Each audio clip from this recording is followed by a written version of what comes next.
If you're looking for a tall, cheerful, pollinator-friendly plant in your garden without much maintenance hassle, look no further than Maximilian Sunflower. The best part is that it starts to bloom at the end of the summer or in early fall, when most of the summer plants are at the end of their season.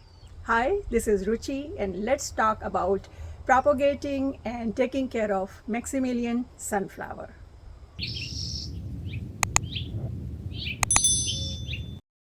As you can see, that Maximilian Sunflower is a tall perennial wildflower. It's native to North America. It is hardy in USDA zones 3 to 9, and because it is perennial, it comes back year after year. You can grow them from seeds, or you can just divide the roots. Maximilian Sunflower dies back in winter, and then in springtime it starts to sprout. So here you can see this is springtime and all these plants are sprouting. So at this time you can dig up some of these plants and plant them elsewhere if you wanted to, or if you wanted to give the plants to someone else, you can do that. So that's what happened last year. Neighbor of mine, she gave me some of the plants from her clump of Maximilian Sunflower in spring, and I'm going to show you how it grew. So I got these plants from my neighbor, as I was telling you, and I have dug up a hole in a sunny place, and I'm going to just plant these there and then water them up, and let's see how it grows. It's been about 2 months that we planted these Maximilian Sunflower plants here, and they're growing well. Now they are about a foot tall. So hopefully this summer we'll get a few flowers from here. These plants have been growing well, and finally I see some flower buds forming.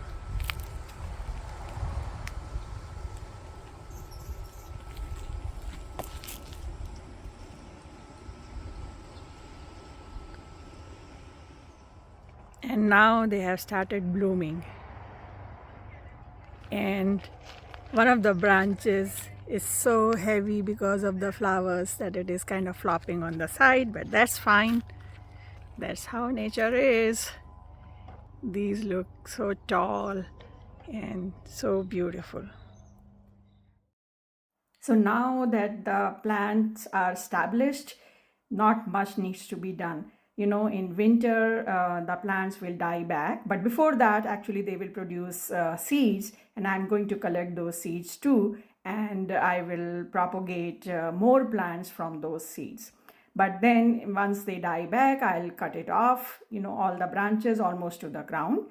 And then in spring, they will sprout back again and the life cycle goes on.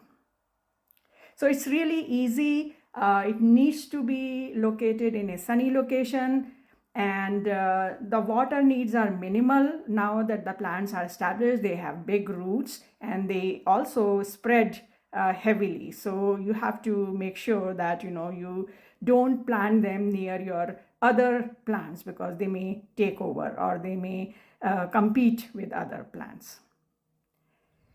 So this is next summer, and you can see that the plants are looking so healthy.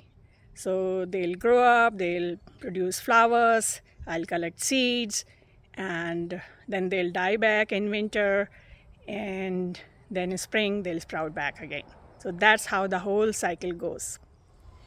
So I hope this video was useful to you. If you have any questions, leave me a comment and I'll try to answer as soon as possible. If you like this video, press the like button, subscribe to our channel, and don't forget to share it with your friends and family. And I'll see you next time. Happy gardening. Bye.